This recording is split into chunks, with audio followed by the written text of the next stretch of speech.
আসসালামু আলাইকুম দর্শক, শুভেচ্ছা নিন। আপনাদের সবাইকে স্বাগত জানাচ্ছি আজকের অনুষ্ঠানে। দর্শক, আজকে আমরা কথা বলবো অন্তর্বর্তীকালীন সরকারের আজকে ১ মাস পূর্তি হলো। আজকে ৮ই সেপ্টেম্বর। গত মাসের ৮ তারিখে তারা শপথ নিয়েছেন। এই ১ মাসের এই যে বিষয়গুলো, এই বিষয়গুলো নিয়ে আমরা একটু কথা বলবো। কিন্তু গত ১ মাসের পরিস্থিতি পর্যবেক্ষণে প্রাথমিকভাবে আজকের যে শিরোনাম, আমরা দেখছি যে মঈন এবং হাসিনার অনুগত যারা, তারা ক্রমশ শক্তিশালী হচ্ছে। সরকার বলছে তারা রাষ্ট্র মেরামত করবে, রাষ্ট্র সংস্কার করবে, তারপর নির্বাচন দেবে। তো রাষ্ট্র মেরামত বা রাষ্ট্র সংস্কারটা আসলে কি, কতটুকু, এবং এই বিষয়টি নিয়ে আজকে আমাদের সঙ্গে যোগ দিচ্ছেন আপনাদের অত্যন্ত প্রিয় মানুষ, প্রিয় মুখ, দৈনিক আমার দেশের সম্পাদক, সাবেক জ্বালানি উপদেষ্টা এবং বিনিয়োগ বোর্ডের চেয়ারম্যান ডক্টর মাহমুদুর রহমান। মাহমুদ ভাই, আপনাকে স্বাগত জানাচ্ছি আজকের অনুষ্ঠানে। ধন্যবাদ কনক। আসসালামু আলাইকুম। দর্শক, আমার সঙ্গে যোগ দিচ্ছেন সাংবাদিক, কলামিস্ট এবং ইঞ্জিনিয়ার জনাব মিনার রশিদ, আপনাদের আরেক প্রিয় মুখ, আমার অনুষ্ঠানের নিয়মিত অতিথি। মিনার ভাই, আপনাকে স্বাগত জানাচ্ছি আজকের অনুষ্ঠানে। আসসালামু আলাইকুম। ধন্যবাদ কনক সারোয়ার ভাই, এবং এখন যারা দেখছেন, পরবর্তী দেখবেন, সবাইকে প্রীতি আর শুভেচ্ছা। এবং দর্শক, আমার সঙ্গে যোগ দিচ্ছেন আপনাদের অত্যন্ত প্রিয় সাংবাদিক, প্রিয় মুখ ইলিয়াস হোসেন। তার সঙ্গে তার আসলে ভূমিকার কোনো আর দরকার নাই, সে আমার সাবেক সহকর্মী। ইলিয়াস, আপনাকে স্বাগত জানাচ্ছি। তো আমরা যে ঘোষণাটি আসলে গত সপ্তাহে দিয়েছিলাম যে আমরা প্রতি সপ্তাহে অন্তত একবার একটা করে গ্রুপ ডিসকাশনের মতো করতে চাই, বিশেষ করে ইউটিউবে যারা আছেন বা বাংলাদেশের টেলিভিশন সাংবাদিক বা নর্মাল সাংবাদিক, পত্রিকা সাংবাদিক, নর্মাল বলছি, পত্রিকায় কাজ করেন, এদেরকে নিয়ে আমরা আস্তে আস্তে আমাদের দলটা আরো একটু বড় হবে। আস্তে আস্তে হয়তো আরো অনেকেই যোগ দিবেন। আমরা অন্তত প্রতি সপ্তাহে একটা রিভিউর মতো করতে চাই। তো মাহমুদ ভাই, আজকে আপনাকে দিয়ে শুরু করি। আজকে আমি সকালবেলা দেখছিলাম, প্রথম আলো পত্রিকাটা দেখছিলাম। প্রথম আলোয় ব্রিগেডিয়ার এম সাখাওয়াত হোসেন একটি আর্টিকেল লিখেছেন, যার শিরোনাম হচ্ছে রাষ্ট্র মেরামতের এখনই সময়। ভেঙে পড়া প্রতিষ্ঠানগুলোকে সংস্কার করে বাংলাদেশকে আধুনিক রাষ্ট্রে পরিণত করাই প্রধান চ্যালেঞ্জ। এবং সেখানে তিনি বেশ কিছু সাবহেড দিয়েছেন। সাবহেডের মধ্যে আছে ধরেন বিকেন্দ্রীকরণ। তিনি কি বলবো এটাকে, তিনি প্রদেশের কথা বলেছেন, যে বাংলাদেশকে ন্যূনতম 5টি প্রদেশে ভাগ করে একটি ফেডারেল কাঠামো রাষ্ট্র করা যেতে পারে। পূর্ব পশ্চিম অঞ্চলে 2টি করে 4টি প্রদেশ ও বৃহত্তর ঢাকা নিয়ে একটি প্রদেশ, দ্বিকক্ষ বিশিষ্ট সংসদ, নির্বাচন ব্যবস্থাপনা, রাজনৈতিক দল সম্পর্কিত আইন, পুলিশ কমিশন, প্রশাসন, বিচারপতি নিয়োগ পর্ষদ, এই জাতীয় বিস্তারিত বিষয় তিনি সামনে এনেছেন। পাশাপাশি আজকেই উপদেষ্টা আসিফ নজরুলের একটি সাক্ষাৎকার প্রকাশিত হয়েছে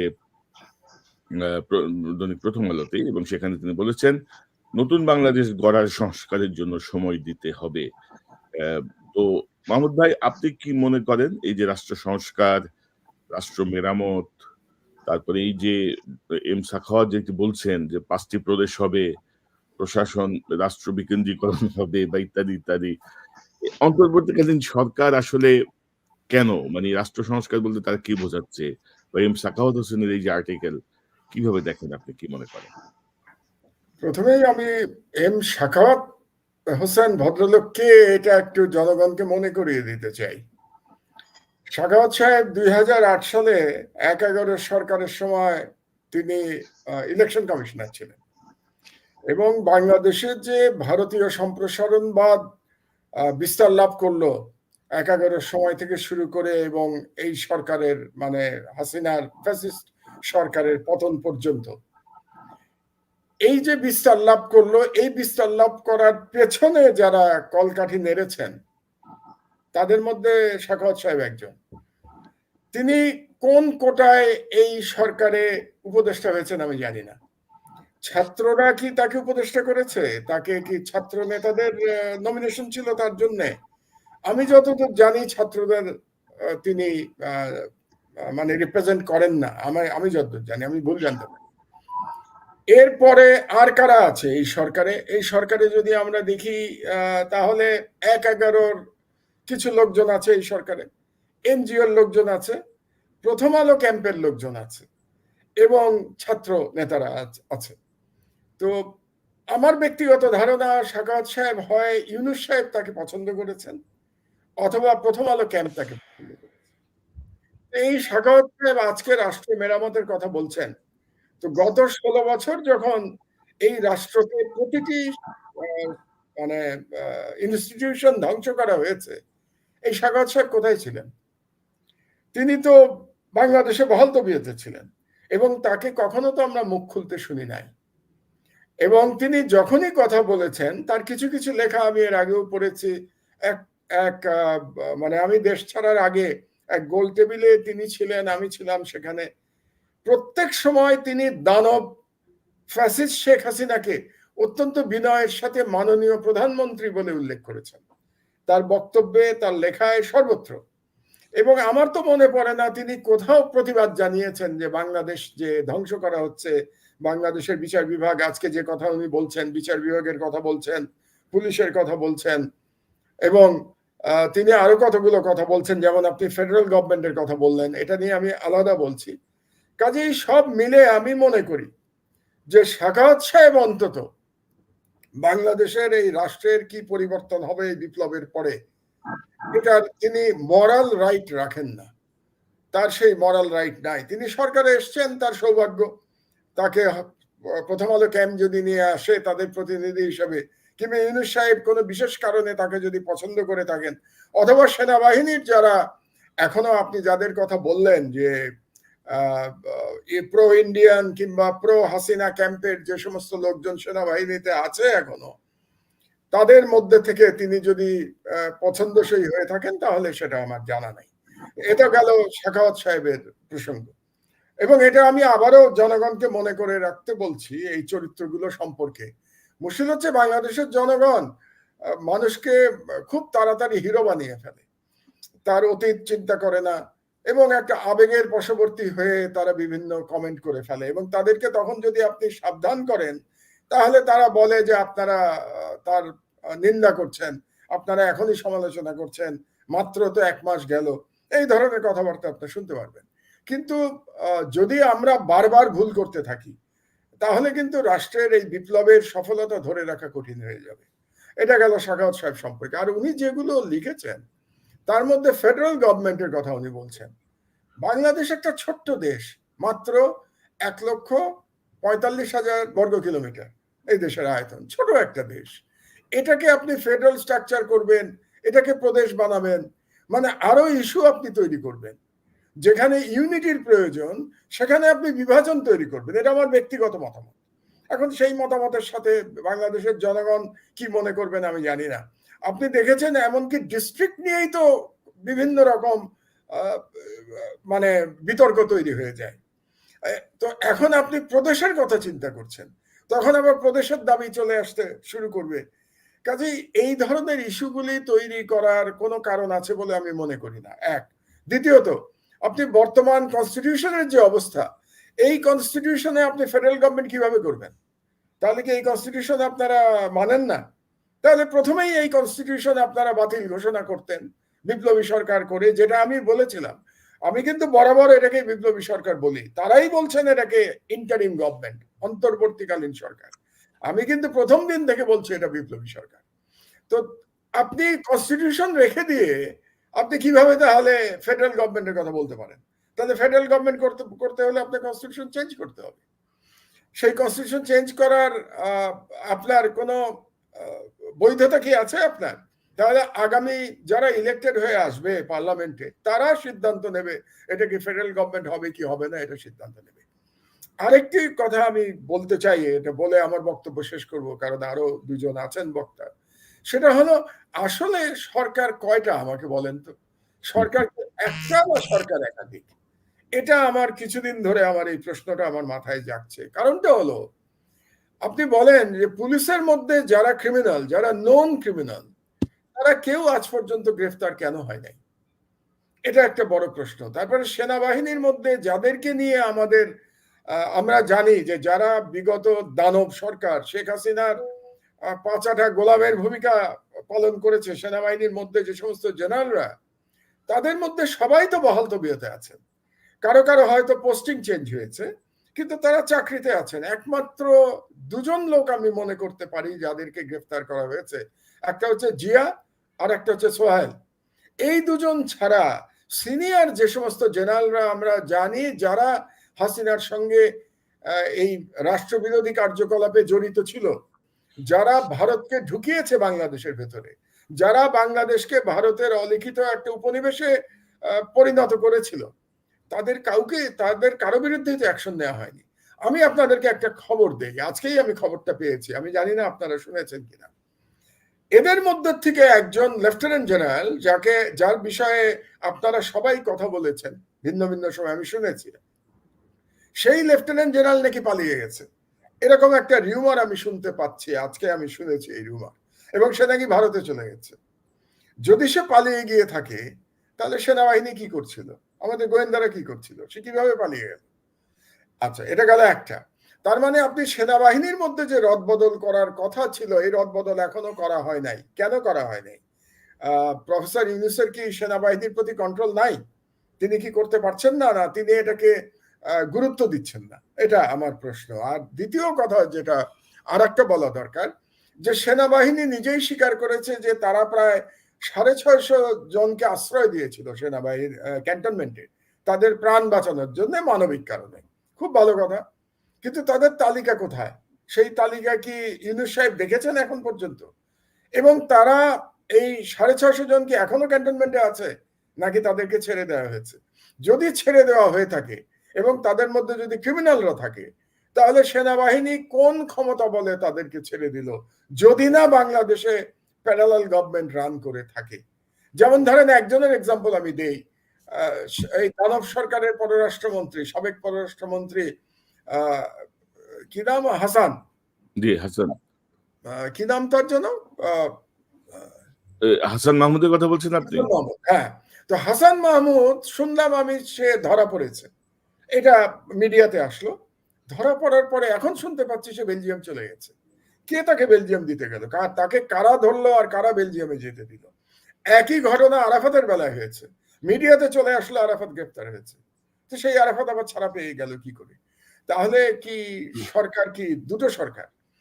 কাজেই সিচুয়েশন কিন্তু এখনো মানে স্টেবিলাইজড হয়েছে বলে আমি মনে করি না। এবং প্রফেসর ইউনূসকেই প্রমাণ করতে হবে, জনগণকে ভরসা দিতে হবে যে সম্পূর্ণ নিয়ন্ত্রণ তার হাতে রয়েছে, এবং নিয়ন্ত্রণ যদি তার হাতে থাকে সেটাকে আমাদেরকে দেখাতে হবে, খালি মুখে বললে হবে না। এবং সেই দেখানোর জন্য এই প্রকৃত ক্রিমিনাল যারা পুলিশের মধ্যে ছিল, পলিটিশিয়ানের মধ্যে ছিল, বিচার বিভাগে ছিল, তাদেরকে ইমিডিয়েটলি গ্রেফতার করা দরকার। এখন যে গ্রেফতার নাটক কিছু হচ্ছে, কিছু ছোটখাটো ক্রিমিনালদের ধরা হচ্ছে, মেইন ক্রিমিনালদের বাদ দিয়ে, এটা নিয়ে তো সন্দেহ সৃষ্টি হচ্ছে সরকারের প্রসঙ্গে। জি মাহমুদ ভাই, ধরেন আমি আপনার সঙ্গে একমত যে ধরেন সরকার আসলে কে চালাচ্ছে, কোত্থেকে চালাচ্ছে, এগুলো নিয়ে সন্দেহ দেখা দিচ্ছে বিভিন্নভাবে। এবং 111 সরকার যখন এসেছিল তখন কিন্তু সবাই কিন্তু মানে 111 এর ব্যাপারে কিন্তু খুব সেনসিটিভ ছিল। মানে এই সরকার আসছে জাতির ত্রাণকর্তা, উদ্ধারকর্তা, আমরা এই দেখবো, আমরা ওই দেখবো। কিন্তু কয়েকদিন পরে দেখা গেল সিচুয়েশন আসলে অন্যটা। মানে আর্থিক বাণিজ্য থেকে শুরু করে হেন কোনো কাজ নাই তারা করে নাই। তো এখন ইউনূস সাহেবের সরকার সম্পর্কেও সমালোচনা করতে গেলে কিছু অংশ থেকে নানা রকমের কথা আমাদেরকে শুনতে হয়। আমরা কিন্তু সমালোচনা করছি না, আমরা সতর্ক করছি। এটা জনগণের এটা বোঝা দরকার, আমরা সতর্ক করছি জনগণকে। এবং আমি কিন্তু গত 18 বছর ধরে সতর্ক করে যাচ্ছি বাংলাদেশের জনগণকে, এবং আমি আগে যেগুলো সতর্ক করেছি সেগুলো কিন্তু এখন সব সঠিক প্রমাণিত হয়েছে।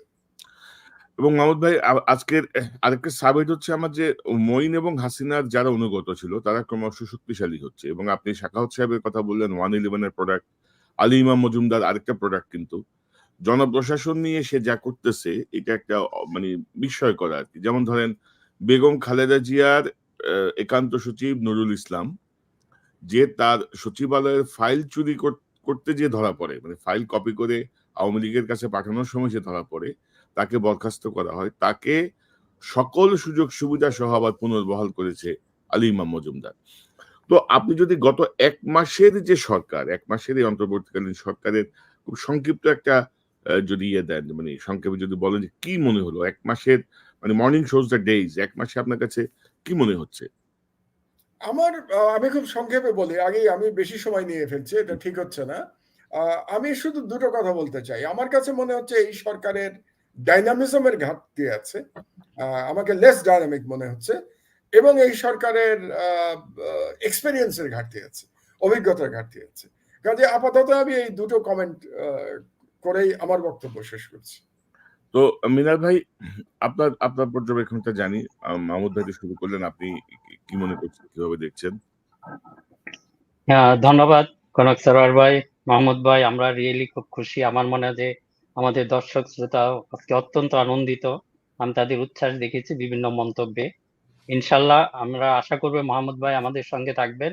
আমাদের আসলে ওনাকে পেলে কেন জানি আমরা অন্য ধরনের একটা শক্তি পাই।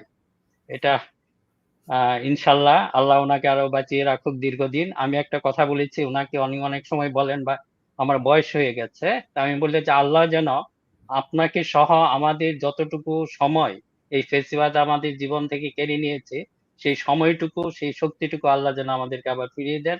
কারণ আমাদের এই কিছু কাজ করতে হবে। বিশেষভাবে আজকে ধরেন আমাদের প্ল্যাটফর্ম, যে এটা মনে মনে আমাদের অনেকেই ছিল, ইলিয়াস ভাইয়ের সঙ্গে আমরা আলোচনা করেছি, এগুলি আসলে একটা মেইন দরকার আছে। যে এই যে প্রথম আলো বলেন, এই বারবার কিন্তু আমার জীবন শুরু হয়েছে প্রথম আলো বা এই স্টারের সাথে, লেখালেখির জীবন শুরু হয়েছে তাদের সাথে যুদ্ধ করে, এবং এই যুদ্ধ এখনো চলমান। এবং সবচেয়ে খারাপ লাগে যে এখনো কেন জানি আমরা সামহাও এদেরকে ছাড়া, এদের বুদ্ধি ছাড়া সারা দেশ যেন অচল।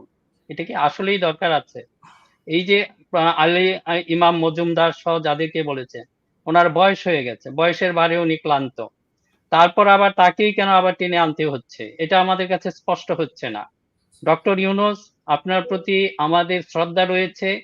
আমার মনে হয় যে শুধু সারা দেশবাসী, আপনি একটা অ্যাসেট, কিন্তু আপনাকে কি ইউজ করছে, ইউজ করলে আমাদের কোনো আপত্তি ছিল না, কিন্তু যখন দেখি মিস ইউজ হচ্ছেন, এবং সেটা আপনি এক ধরনের মানে কাচের পর্দার ভিতরে ঢুকে গেছেন, ক্ষমতা আসলে মনে হয় সেরকম হয়।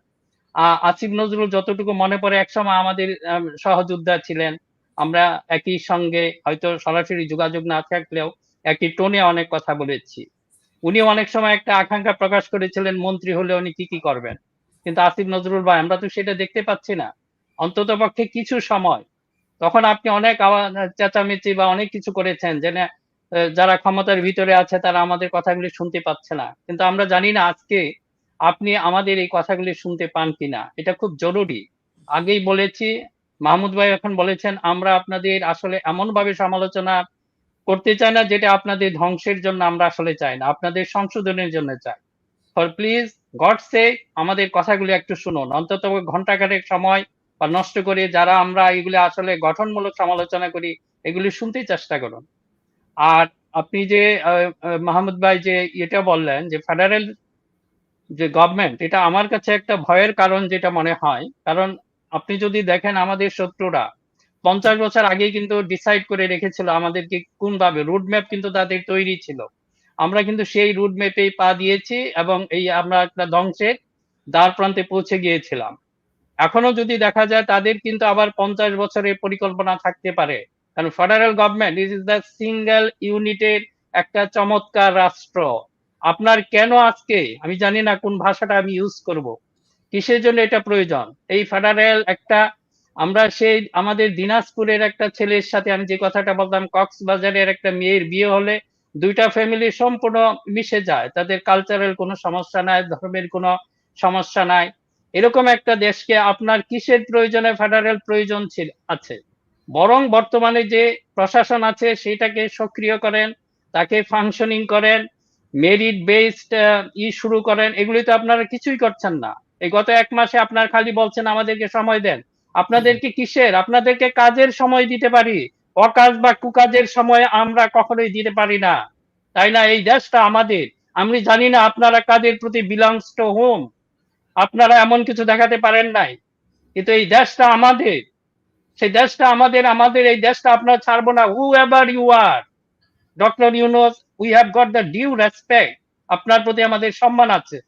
কিন্তু যদি আপনি মিস ইউজড হন, আপনাকে তো সতর্ক হতে হবে। ইউ আর এ ট্যালেন্টেড গাই, ওয়ার্ল্ডের মধ্যে সবচেয়ে জ্ঞানী মানুষ আপনি, কিন্তু আপনাকে তো সেগুলি ধরতে হবে যে আপনি কি ইউজ হচ্ছেন না মিস ইউজ হচ্ছেন। সেটা যদি হয়, ফর দ্য গড সেক আমরা এটা বলবো, আমরা এই দেশ এটা এমন কিছু না। এই দেশ মনে করেন আমরা এই যে বাচ্চাগুলি বা ছেলেগুলি তাদের জীবন দিয়েছিল, তারা কিন্তু কার উপর বিশ্বাস করে যে না অমুক এসে আমাকে রক্ষা করবে? কোনো ব্যক্তি না। তাদের আল্লাহর উপর একটা বিশ্বাস ছিল, তাদের দেশপ্রেম ছিল, মন ভরা আবেগ ছিল, সেই জন্য তারা দিয়েছে। আমরা তাদের প্রতি অবশ্যই আমাদের একটা একটা দায়িত্ব রয়েছে। সেই দায়িত্ববোধ থেকে এই যে আজকে যে আমরা এই কথাগুলো বলছি, সেই দায়িত্ববোধ থেকে আমরা জানি যদি আপনাদের কিছু বলা হয়, যদি পলিটিক্যাল ফোরাম থেকে বলা হয় তারা ক্ষমতার জন্য পাগল হয়ে গেছে, অ্যাটলিস্ট ইউ বিলিভ আস, আমরা ক্ষমতার জন্য পাগল হই নাই। অন্ততপক্ষে এই 4 জনকে যে স্ক্রিনে দেখছেন তারা কেউ ক্ষমতার জন্য পাগল হয় নাই, তাই না? আমরা সেটা বলবো, দেশের জন্যই বলবো। কাজে ফর গড সেক আমাদের এই মুখগুলি বন্ধ করেন না। অনেকেই সমালোচনা করে যে না আপনারা হয়তো সময় না, আমরা সেটা আমরা কথা তো বললাম, আপনারা যদি কাজ করেন কাজের জন্য সময় দিব, অকাজ এবং কুকাজের জন্য দিব না। তা আমাকে যদি সময় দেয় পরবর্তী সময় হয়তো আমি আর কিছু ওনাদের অকাজ কুকাজের কিছু লিস্ট আমার কাছেও এসেছে, আমরা সময় হলে তো পরবর্তী সময় সেটা আলোচনা করব।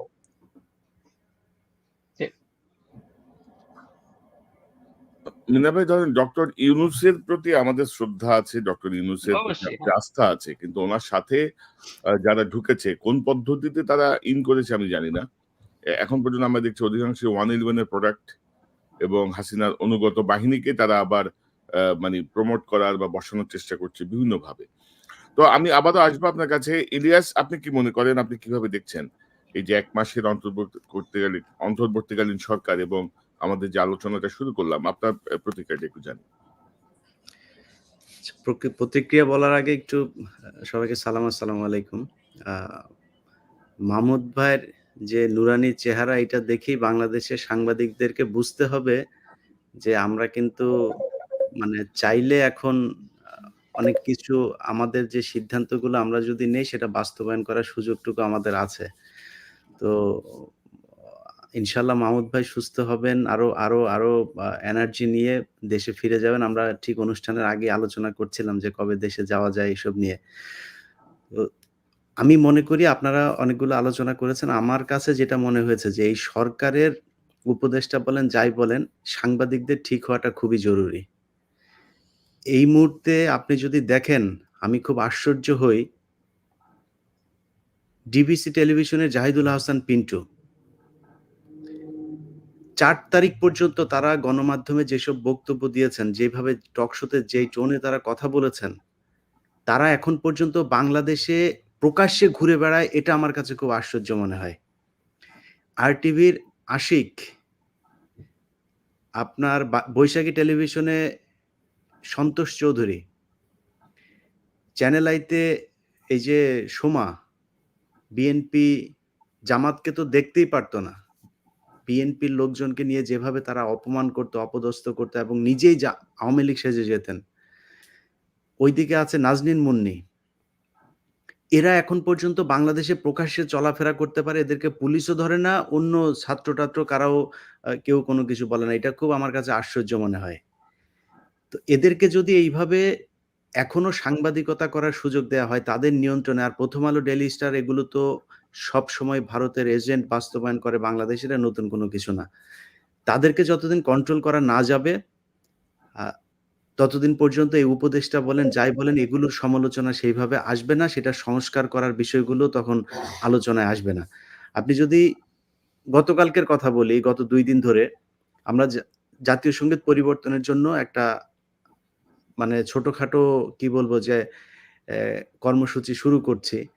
এখন সেটা সারা বাংলাদেশ ব্যাপী ছড়ানোর জন্য যে কাজ, সেটার জায়গা থেকে যে গণমাধ্যমকে কাজ করতে হবে, গণমাধ্যম তার উল্টাটা করছে। আপনি গতকালকে যদি কয়েকটা টেলিভিশনে নিউজ দেখেন, তারা নিউজ করছে 4-5 জন লোক এক জায়গায় বা 15-20 জন লোক এক জায়গায় দাঁড়িয়ে তারা এই জাতীয় সঙ্গীত গাইছে। সেখানে বলা হচ্ছে অসংখ্য মানুষ, অগণিত মানুষ, শত শত হাজার হাজার মানুষ নাকি জাতীয় সঙ্গীত গাচ্ছে। অস্ট্রেলিয়াতে এক নিউজ করছে, ওই নিউ ইয়র্কে দাঁড়িয়ে এখানে 15-20 জন করছে। তো এক নাম্বার হচ্ছে যেখানে দাঁড়াবে ওইখানে তাদেরকে দাঁড়াইতে দেওয়াটা ঠিক হবে না এখন এই মুহূর্তে। আর দাঁড়াচ্ছে যারা, তাদেরকে গণমাধ্যম যেভাবে ফলো করে প্রচার করছে, মনে হচ্ছে বাংলাদেশের সব মানুষ এই জাতিসংঘ চায়, এই জাতীয় সঙ্গীত চায়। আমি শুধু জাতীয় সঙ্গীত নিয়ে আজকে আলোচনা করব না, আমার ৩টা পয়েন্টে আমি জাতীয় সঙ্গীত পরিবর্তন চাই। ১ নাম্বার হচ্ছে জাতীয় সঙ্গীত যিনি রচনা করেছেন তিনি বাংলাদেশের নাগরিক না। ২ নাম্বার তিনি এটার সুর চুরি করে এনেছেন। ৩ নাম্বার হচ্ছে তিনি এই একটা পতিতা ব্যবসায়ী ছিল। সো একজন পতিতা ব্যবসায়ীর নকল ভেজাল কোনো প্রোডাক্ট বাংলাদেশের জাতীয় সঙ্গীত হিসাবে চলতে পারে না। এবং যেই ব্যক্তির এই জাতীয় সঙ্গীতটা সে সারা জীবন বাংলাদেশ মুসলমান, তারপরে নিম্ন বর্ণের হিন্দু তাদের শোষণ করে গিয়েছেন। সো এই জাতীয় সঙ্গীত আমরা চাই না। কিন্তু গণমাধ্যম সেটাকে যেভাবে ৪-৫ জন ১৫-২০ জন মানুষের এই মানববন্ধন-টন্ধনকে যেভাবে প্রচার করছে, আমার মনে হয় এটা এই গণমাধ্যমে যে ঘাপটি মেরে এখনো এবং আওয়ামী লীগের যেই প্রেতাত্মারা বসে আছে তাদের কারণেই সম্ভব হচ্ছে। যে কারণেই আমি মনে করি মাহমুদ ভাই, মিনার ভাই, কনক ভাই, মুশফিক ভাই আরো যারা আছেন তাদের বাংলাদেশে যাওয়া উচিত এবং বাংলাদেশে গিয়ে এই গণমাধ্যমের নিয়ন্ত্রণ নেওয়া খুব জরুরি। এখানে বিএনপির ২-১ জন লোকজন তারা নানান নাম-টাম ভাঙিয়ে গিয়ে বিভিন্ন টেলিভিশন দখল করেছে। সেইখানে সেই দখল করে তারা নিজের চেয়ারটা পাকাপোক্ত করার পরে আওয়ামী লীগের যারা আছে তাদের সবাইকে নিয়ে মিলেমিশে সেটা উপভোগ করছে। সো সংবাদের কোনো ধরনের বাহ্যিক পরিবর্তন আমরা লক্ষ্য করছি না। অতএব সেটা করা খুবই জরুরি। এদের কারণেই আজকে কি হচ্ছে জানেন? গত ১৫ বছর ধরে যারা মানুষকে মারার পরে মৃত লাশের উপরে যারা লগি বৈঠা দিয়ে নৃত্য করেছে, সেগুলো নিয়ে কোনো কথা হয় নাই। চোখের সামনে এই গত ১৯ তারিখেও যেদিন আবু সাইদ মারা যায়, তারপরে ৪ তারিখ পর্যন্ত কোন টেলিভিশন কোন নিউজটা করেছে সেটা নিয়ে এরকম বলার মতো। বরং সময় টিভি সহ ৭১ টিভি বিভিন্ন টেলিভিশনগুলো যেভাবে তাদের পক্ষে কথা বলেছে, তাতে মনে হয়েছে যে সরকারি বাংলাদেশ টেলিভিশন যেটা আছে সেইটাকে ছাড়িয়ে যাচ্ছে কিছু, কিছু ক্ষেত্রে। তো এরকম সরকারি এজেন্ট যারা আছে তারা এইভাবে টেলিভিশন পত্রিকা চালিয়েছে, তাদের নিয়ে কোনো আলাপই নাই। পরের দিন যখন কিনা মানুষ গিয়ে গণভবনে গিয়ে এই কেউ মাছ নিল, কেউ হাঁস নিল, কেউ ভেতরে ঢুকে তারপরে শাড়ি নিয়ে, ব্লাউজ নিয়ে এগুলো নিয়ে নাচানাচি করছেন। এটা তো ফান ছিল। এটা বুঝতে হবে যে মানুষগুলো সেদিন গণভবনে গিয়েছিল, যাদের হাতে মাছ, হাঁস, মুরগি এগুলো দেখা গিয়েছে তারা সেটার জন্য যায় নাই। একজন মানুষ একটা হাঁস আর শেখ হাসিনার শাড়ি, ব্লাউজ এগুলো নিয়ে তার ঘরের মধ্যে বিশাল আকারে কোটি, কোটি টাকার মালিক হইতে পারবে না। তারা সেদিন জীবন দিতে গিয়েছিল সেইখানে। ওইদিন পরিস্থিতি যদি একটু এই দিক থেকে ওই দিক হতো, ওই মানুষগুলোর লাশ সেদিন রাজপথে থাকতো। অথচ তাদেরকে নিয়ে নানান ধরনের মানবিক স্টোরি করা শুরু করলো যে এইখানে এটা কোন ধরনের সভ্যতায়। আরে ভাই, সেই গণভবনটা তো একটা অত্যাচারের মূল কেন্দ্র ছিল। সেইখান থেকে মানুষ হত্যা, মানুষকে খুন করা, গুম করা এগুলোর আদেশ দেওয়া হতো। অতএব সেটাকে নিয়ে এত মায়া কান্না করবার কিছু নাই। কেন হচ্ছে? কারণ হলো এই সাংবাদিকদের কারণে। তারা বসে আছে, তারা এখন সরাসরি কিছু বলতে না পারলেও ইনিয়ে বিনিয়ে ধানমন্ডি ৩২ নম্বরের সামনে গিয়ে কারা হিন্দি গানের সুরে নাচ করেছে ১৫ই আগস্টের রাতে, সেটা নিয়ে তারা নিউজ করছে।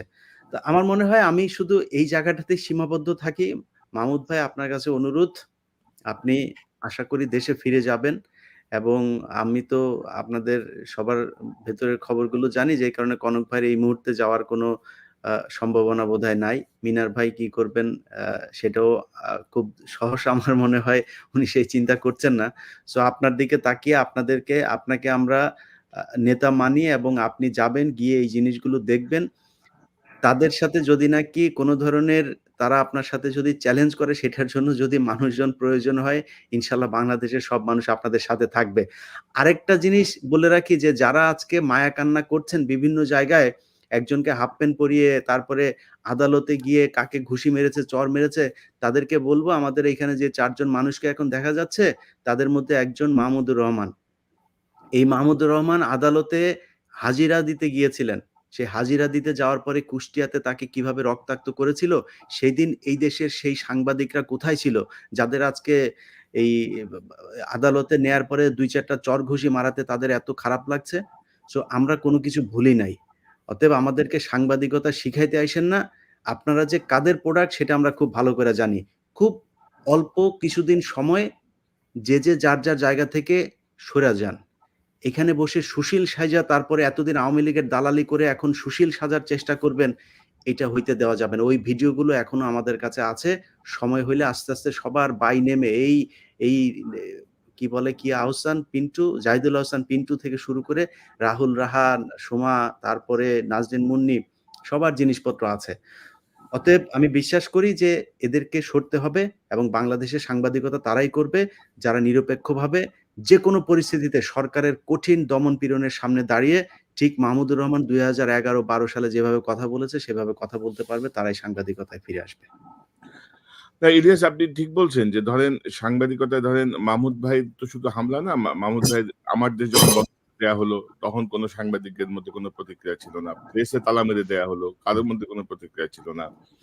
আমি যখন জেলে গেলাম, ইটিভি সালাম সাহেব যখন জেলে গেল, কারোর মধ্যে কোনো প্রতিক্রিয়া পেয়েছেন? পান নাই। আমার কাজের জন্য আমার ছোট বোনকে যখন অ্যারেস্ট করা হলো, কারোর মধ্যে কোনো প্রতিক্রিয়া পেয়েছেন? পান নাই। এখন ওই যে কালপ্রিট ফারজানা রূপা বা শাকিলের জন্য মাহফুজা নামের কলিজা একেবারে টক টক টক হুম, টক করতেছে। হুম, সাংবাদিকদের নামে মামলা হইছে, দলীয় সাংবাদিকের, তার কলিজা ছেড়ে যাচ্ছে একেবারে। তো এইসব বদমাশদেরকে চিহ্নিত করতে হবে। এদেরকে মানে সামাজিকভাবে বয়কট করতে হবে, সোজা বাংলা কথা।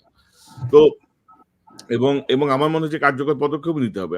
আমরা যে বিপ্লবের যেই স্পিরিটটা নিয়ে ৫ই আগস্টে মুক্তি পেয়েছিলাম, সেটি ক্রমাগত কিন্তু হয়ে যাচ্ছে, কিন্তু ক্ষয়ে যাচ্ছে, ম্লান হয়ে যাচ্ছে, ঠান্ডা হয়ে যাচ্ছে। তো মাহমুদ ভাই, আপনি জানেন যে ভারত হুমকি দিচ্ছে। ভারতের, আমি যদি আপনাকে সংবাদটা থেকে যদি একটু দেখাই, উম আমি গতকালই শান্তি রক্ষায় ভারতের সশস্ত্র বাহিনীকে প্রস্তুত থাকতে বললেন রাজনাথ সিং। তিনি বলেছেন যে রাশিয়া, ইউক্রেন, ইসরায়েল, হামাস সংঘাত এবং বাংলাদেশের পরিস্থিতির কথা উল্লেখ করে তার দেশের সামরিক কমান্ডারদের এসব ঘটনার প্রবাহ বিশ্লেষণের পরামর্শ দেন। তিনি ভারতের সামরিক বাহিনীকে অপ্রত্যাশিত ঘটনা মোকাবেলায় প্রস্তুত থাকতে বলেন। এর জবাবে অবশ্য আমাদের যিনি এখন পররাষ্ট্র উপদেষ্টা আছেন, তৌহিদ হোসেন, তিনি বলছেন যে আমি মনে করি না যে কোনোভাবে ভারতের সঙ্গে যুদ্ধ বিগ্রহের আশঙ্কা আছে। মাহমুদ ভাই, আপনি কি মনে করেন হঠাৎ করে রাজনাথ সিং এর এই বক্তব্য, এটা কি কি উদ্দেশ্যে হতে পারে আপনি মনে করেন? না, এটা তো পরিষ্কারভাবে প্রচ্ছন্ন হুমকি।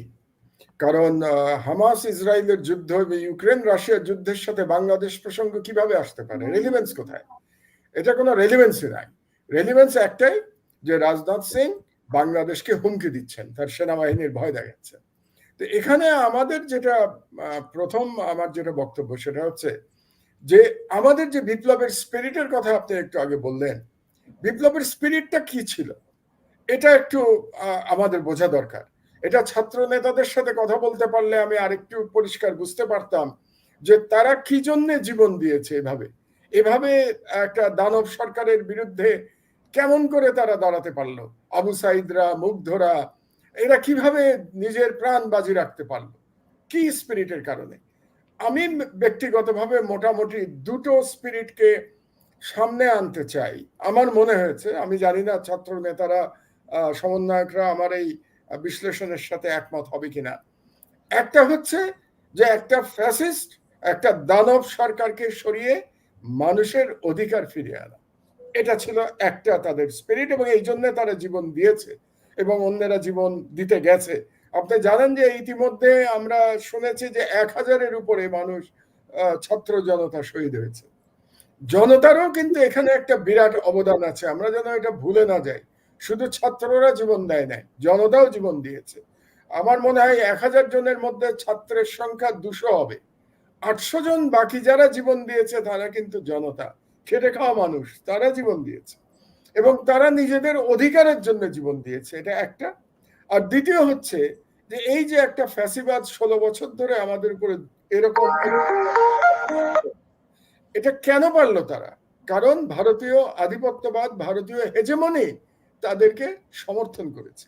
ভারতীয় হেজেমনি বাংলাদেশের উপরে একটা আনডিক্লেয়ার্ড কলোনি তৈরি করে বসেছিল এবং এই যে যারা জীবন দিয়েছে, বিপ্লবের স্পিরিট যেটা ছিল সেটা ছিল ভারতীয় হেজেমনির বিরুদ্ধে। আলহামদুলিল্লাহ আমরা সেটাতে সফল হয়েছি। এখন আপনি সরকারের দিকে যদি একটু তাকান, এই সরকারে একটু আগে আপনি সাখাওয়াতের কথা বলেছেন এবং আলী ইমাম মজুমদারের কথা বলেছেন, আমি আরো একজনের নাম বলতে চাই, জি। ডক্টর দেবপ্রিয়। ডক্টর দেবপ্রিয়কে এই সরকার এখন, এটা ইউনূস সাহেব নিয়েছেন ডক্টর দেবপ্রিয়কে। কি নিয়েছেন? যে বাংলাদেশের ইকোনমি যে ধ্বংস করে গেছে শেখ হাসিনার সরকার, সেটা সম্পর্কে একটা শ্বেতপত্র তৈরি করার জন্য ডক্টর দেবপ্রিয়কে দায়িত্ব দেওয়া হয়েছে। এই সরকারের কিন্তু একজন ফাইন্যান্স মিনিস্টার আছেন, ডক্টর সালাউদ্দিন। সুতরাং ডক্টর দেবপ্রিয় বলতে গেলে এই মুহূর্তে একটা প্যারালাল ফাইন্যান্স মিনিস্টারের দায়িত্ব পালন করছেন, এবং আমেরিকাতে যে যাচ্ছেন ডক্টর ইউনুস, তার সঙ্গে কিন্তু ডক্টর দেবপ্রিয় যাচ্ছেন। ডক্টর সালাউদ্দিন যাচ্ছেন না, যাচ্ছেন কিন্তু ডক্টর দেবপ্রিয়। তার মানে ইউনুস সাহেবের কাছে সালাউদ্দিনের থেকে বেশি গুরুত্বপূর্ণ হচ্ছে ডক্টর দেবপ্রিয়। তো বাংলাদেশে যে আজকে ভারতীয় সম্প্রসারণবাদ মাথা গেড়ে সম্প্রসারণবাদ বিস্তার লাভ করতে পেরেছিল, তার পিছনে ডক্টর দেবপ্রিয়দের ভূমিকা কি আমরা ভুলে গেছি? ইলিয়াস ভুলে গেছে, আপনি ভুলে গেছেন, আমি ভুলে গেছি, মিনার ভুলে গেছে।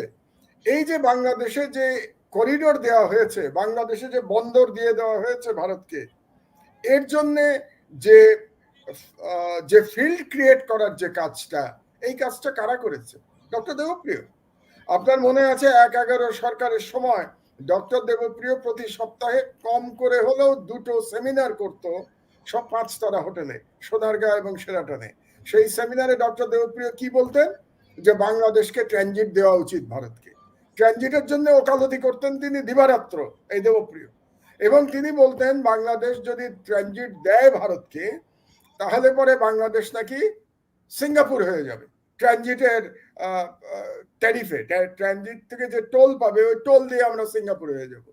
আমি ডক্টর দেবপ্রিয়কে জিজ্ঞেস করতে চাই, কত টাকা টোল পেয়েছে আজ পর্যন্ত? এই যে গত 10 বছর ধরে ট্রানজিট দেওয়া হয়েছে ভারতকে, এর জন্য কত $মিলিয়ন টোল পেয়েছে? এটার একটা হিসাব ডক্টর দেবপ্রিয়র আমাদেরকে দেওয়া উচিত।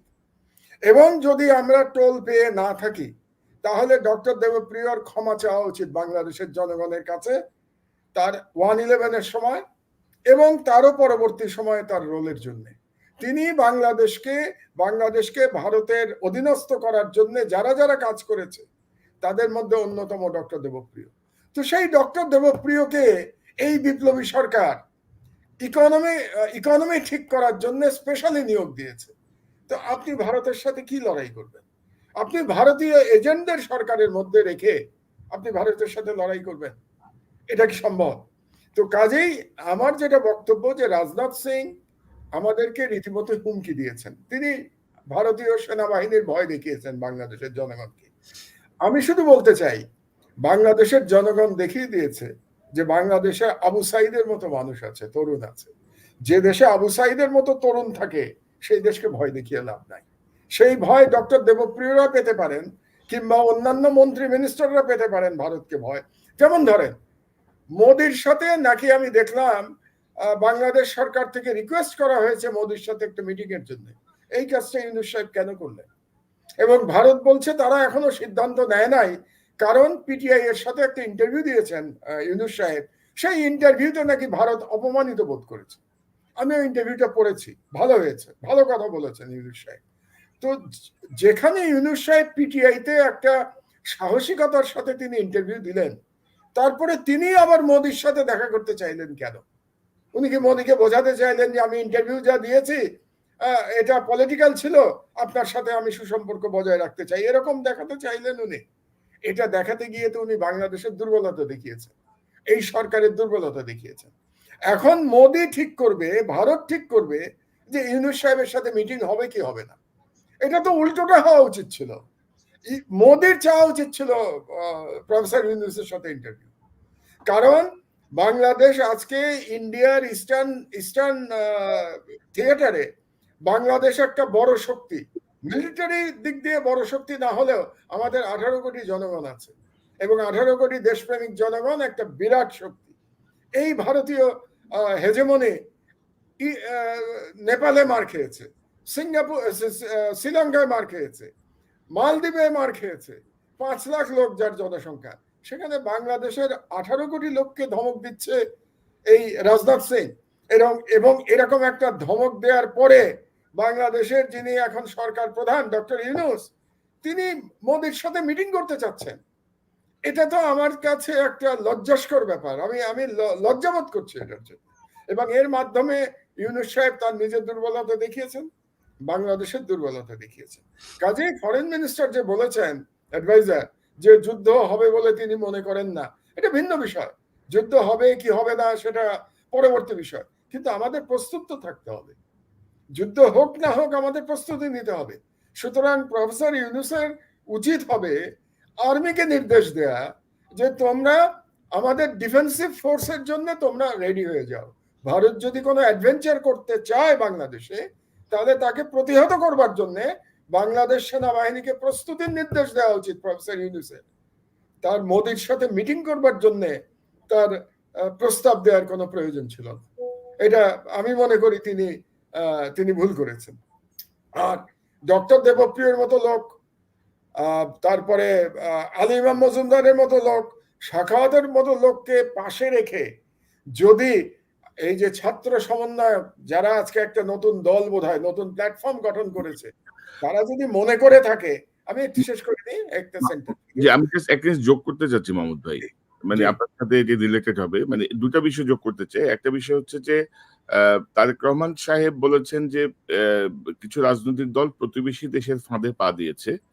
তিনি অনলাইনের একটি প্রধান অতিথি হিসেবে ভাষণ দিচ্ছিলেন আপনার Satkhira Kalaroa high school football মাঠের যে জনসভায়, সেখানে তিনি এই কথাগুলো বলেন।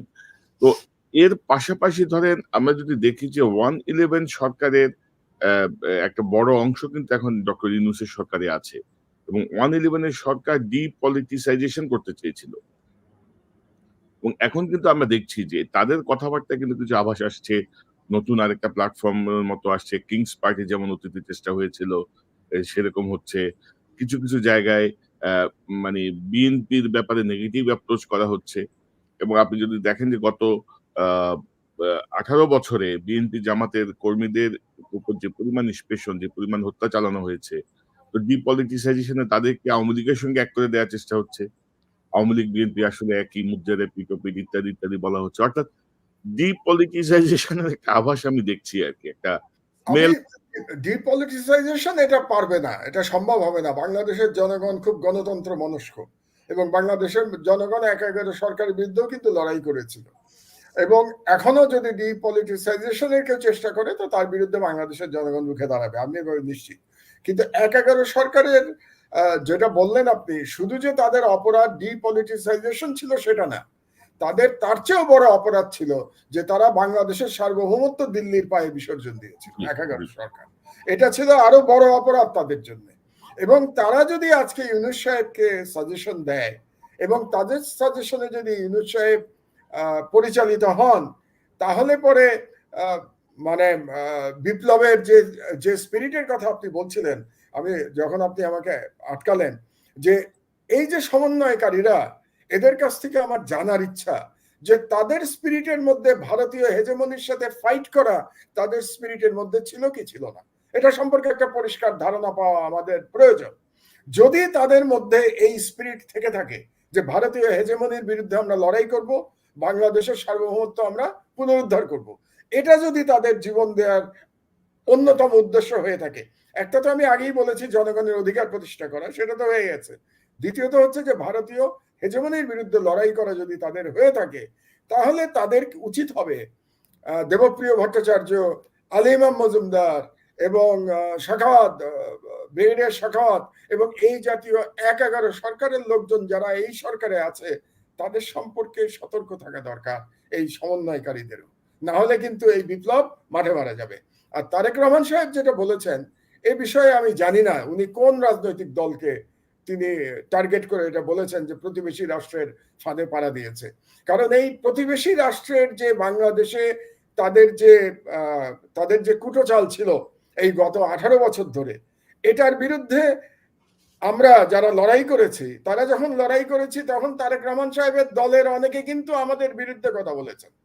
তারা বলেছেন যে মাহমুদুর রহমান অতিমাত্রায় ভারত বিরোধী, মাহমুদুর রহমান বেশি মাত্রায় ইসলামপন্থী, এই ধরনের কথাবার্তা কিন্তু তারেক রহমানের দলের লোকজনই বলেছেন এবং নেতারা বলেছেন। কাজে তারেক রহমানের উনি যদি মনে করে থাকেন যে কিছু দল ফাঁদে পা দিয়েছে ভারতের, তার সাথে ওনার কিন্তু বলা উচিত তার দলের মধ্যে যারা ভারতীয় ফাঁদে পাড়া দিয়েছে তাদের ব্যাপারে উনি কি করবেন সেটার ব্যাপারেও তারেক রহমানের সিদ্ধান্ত নেওয়া উচিত। কারণ উনি যে জিওপলিটিক্যাল যে পলিসির কথা উনি বলবেন, সেটা অন্যের জন্য যদি বলেন উনি, তাহলে বিএনপির জন্য ওনার একই কথা বলা উচিত। আর একটা শেষ কথা বলে আমি এই রাজনৈতিক বক্তব্য শেষ করব, যে আজকে যে সমন্বয়করা যে একটা নাগরিক কমিটি ঘোষণা করেছে, আমি মনে করছি এটা রাজনৈতিক দল গঠন করবার প্রথম ধাপ, এটা তারা করতেই পারে, কোনো সমস্যা নেই। আপনি আমি যে কেউ দল করতে পারি, যার যার যদি দল করার ইচ্ছা হয়ে থাকে, সেটা আমাদের স্বাগত জানানো উচিত এবং আমি স্বাগত জানাই। কিন্তু আমার প্রশ্নটা অন্যখানে, সেটা হচ্ছে যদি তারা রাজনৈতিক দল করে কিংবা যে পলিটিক্যাল প্ল্যাটফর্ম করছে তার রাজনৈতিক আদর্শটা কি, সেটা আমার পক্ষে, আমার জন্য জানা খুব জরুরি, যে তাদের দলের আদর্শটা কি হবে, এবং সেটা বাংলাদেশের জনগণেরও জানা জরুরি। এটা কি আবার একটা নতুন করে ১/১১-র মতো বা নতুন মোড়কে একটা প্রথম আলো টাইপ প্রো ইন্ডিয়ান গ্যাং হতে যাচ্ছে, প্রো ইন্ডিয়ান ক্যাম্প হতে যাচ্ছে, নাকি সত্যিকার অর্থে একটা বাংলাদেশের সার্বভৌমত্ব রক্ষা করবার জন্য প্ল্যাটফর্ম হচ্ছে? এটা নিয়ে একটু পরিষ্কার তাদের বক্তব্য থাকা উচিত বলে আমি মনে করি। ধন্যবাদ। ওই যে 111 সময় আমরা দেখলাম না যে কল্যাণ পার্টি, প্রোগ্রেসিভ ডেমোক্রেটিক পার্টি, কত রকমের পার্টি হলো, কত কিছু হতে যাচ্ছিল। তবে আমাদের স্টুডেন্টদের সমন্বয়কারীদের যারা, তাদের বক্তব্যে আমি দেখেছি যে তারা কিন্তু ওই যে আমাদের উপদেষ্টাদের মধ্যে আছে আওয়ামী লীগ একটি ঐতিহ্যবাহী দল, তাদের হ্যান ব্যান ত্যান এসব আছে, কিন্তু ছাত্র সমন্বয়কারীদের মধ্যে এই জাতীয় কোনো মানে প্রশ্রয় নাই আওয়ামী লীগের ব্যাপারে। প্লাস ভারতের ব্যাপারেও তারা কঠোর। আমার ধারণা তারা নিশ্চয়ই তাদের মতো করে বিষয়টা দেখবেন। আমরা তো আলোচনা করছি, তাদেরকে বোঝার জন্য একটা ব্যাকআপ দেওয়ার চেষ্টা করছি, বোঝানোর চেষ্টা করছি। আচ্ছা, আমি একটা কথা শুধু, আপনি হয়তো মিনারের কাছে যাবেন, তার আগে আমি একটু বলে নেই। এই যে আপনি বললেন না আওয়ামী লীগ ঐতিহ্যবাহী দল, আমি আওয়ামী লীগকে কি বলি জানেন? আমি আওয়ামী লীগকে বলি Awami League is inherently A fascist party. কিসের ঐতিহ্য, কিসের ঐতিহ্য গল্প আপনি আওয়ামী লীগ সম্পর্কে বলছেন? আওয়ামী লীগ শেখ মুজিব, না আমি বলি, আপনি বলছেন না, মানে আমি আপনাকে বলছি, আসিফ নজরুল বলেছে, আসিফ নজরুল জনগণের বোঝার জন্য আমি বলছি কিসের ঐতিহ্যবাহী দল আওয়ামী লীগ? এই আওয়ামী লীগ স্বাধীনতার পরে শেখ মুজিব জনগণের অধিকার হরণ করে একদলীয় বাকশাল প্রতিষ্ঠা করেছিল। সেই সময় রক্ষী বাহিনী গঠিত হয়েছিল। আজকাল বাচ্চারা তো এগুলো জানে না, এসব ইতিহাস। সেই রক্ষী বাহিনী ৩০,০০০ মুক্তিযোদ্ধাকে হত্যা করেছিল। বাংলাদেশে শেখ হাসিনা যে গুমের কালচার প্রতিষ্ঠা করলো, এটা শুরু করেছিল কে? শুরু করেছিল শেখ মুজিব। সেই শেখ মুজিবকে জাতির পিতা বানিয়ে গত ১৬ বছরে সারা দেশে তার মূর্তি দিয়ে ভরে ফেলা হয়েছে। আমি তো আশা করি যে বাংলাদেশে গিয়ে আমি দেখতে পাবো যে শেখ মুজিবের একটা মূর্তিও অবশিষ্ট নাই। এটা আমি দেখতে চাই বাংলাদেশে গিয়ে। আমি জানি না এটা আমি দেখতে পারবো কিনা, কিন্তু আমি বলতে চাই কয়েকটা থাকা দরকার ভাই। আমার তো কয়েকটা ভাঙতে হবে, কয়েকটা রেখে দিন, সবগুলি ভাঙেন না। না, আমিও তো ভাঙতে পারবো না, বয়স হয়ে গেছে, এখন কি আর মূর্তি ভাঙতে পারবো? কিন্তু প্রশ্ন হলো যে আমি দেখতে চাই বাংলাদেশে যেন শেখ মুজিবের একটা মূর্তিও না থাকে। কারণ বাংলাদেশে Sheikh Mujib, Sheikh Hasina is a fascist dictator ছিল, and Sheikh Mujib was a autocratic dictator. এইটুকু পার্থক্য। মানে শেখ মুজিবের থেকেও আরো বেশি জুলুম করেছে শেখ হাসিনা, কিন্তু চরিত্রগত ভাবে শেখ হাসিনা এবং শেখ মুজিবের মধ্যে কোনো পার্থক্য নাই। কাজে আওয়ামী লীগ ঐতিহ্যবাহী পার্টি যারা বলেন, তারা জনগণকে ভুল বোঝাচ্ছেন অথবা নিজেরা বোকার স্বর্গে বাস করছেন। স্বাধীনতার পর থেকে আমরা যে আওয়ামী লীগকে দেখেছি, সেই আওয়ামী লীগ একটা দুর্নীতিপরায়ণ দল, সবগুলি চোর, এবং সেই আওয়ামী লীগ হচ্ছে বাংলাদেশের রাষ্ট্রবিরোধী, ভারতের কাছে এই রাষ্ট্রকে বিসর্জন দিয়েছে, এবং এই আওয়ামী লীগ বাংলাদেশের মানুষকে হত্যা করেছে, গুম করেছে, এক্সট্রাজুডিশিয়াল কিলিং করেছে, এবং বাংলাদেশের সবগুলো প্রতিষ্ঠান ধ্বংস করেছে। একবার নয়, দুইবার। শেখ মুজিব করেছিল একবার, এটাকে আবার নতুন করে গড়তে হয়েছিল, এবং শেখ হাসিনা আবার করলো। কিসের ঐতিহ্যবাহী দল আওয়ামী লীগ? আওয়ামী লীগ একটা ঘৃণিত দল। আমি তো মনে করি জার্মানিতে যেমন হিটলারের নাৎসি পার্টিকে ঘৃণা করা হয়, সেরকম বাংলাদেশে আওয়ামী লীগকে ঘৃণা করা উচিত জনগণের। না, আমাদের উপদেষ্টা সাখাওয়াত সাহেব বলেছেন যে আওয়ামী লীগের দল গোছানো উচিত, একটা ঐতিহ্যবাহী দল। অধ্যাপক আসিফ নজরুল বলেছেন আওয়ামী লীগ ঐতিহ্যবাহী দল। কিছু মানুষের জন্য তো একটা পুরো দলকে নিষিদ্ধ করা যায় না, ইত্যাদি ইত্যাদি জ্ঞাননীতি বাক্য। এগুলো নিয়ে আমরা পরে হয়তো আবার অন্য সময় কথা বলবো। মিনার ভাই, আপনার একটু সংক্ষিপ্ত পর্যালোচনা শুনি। মাহমুদ ভাই, আপনার আলোচনা শুনলাম। জি, প্রশ্ন করেছেন ডক্টর মোহাম্মদ ইউনূসকে নিয়ে, যে উনি আসলে, আমি ব্যক্তিগতভাবে ওনাকে যতটুকু জানি, ওনার কিছু আত্মীয় স্বজন সিঙ্গাপুরে আছে, ওর মাধ্যমে আমি জানি ওনার চিন্তা ভাবনা বেশি ভারতকে নিয়ে আমাদের কাছাকাছি, আমার কাছে যতটুকু মনে হয় ওনার ব্যক্তিগত। কিন্তু উনি আজ যে এখন চিফ অ্যাডভাইজার হিসাবে সেটা কেন করতে পারতেছেন না, এটা কিন্তু আমাদের একটু খেয়াল করতে হবে। টোটাল মেকানিজমটিকে একটু বোঝার চেষ্টা করতে হবে যে ওনার হাতে টুলস গুলি কি। এটা পররাষ্ট্র মন্ত্রণালয় খেয়াল করেন, এটা কিন্তু একটা বিরাট টুলস। এখন উনি যে হয়তো কথা বলেছেন, এই যে ওনার সাথে দেখা সাক্ষাৎ, এই কাজগুলি কে করেছে? আমাদের ব্যুরোক্রেটরা করেছে, ওখানে যারা আছেন তারা এই কাজটা করেছে। এখন ওখানে কারা আছে? এখন এই জিনিসটা আমাদের একটু দেখতে হবে।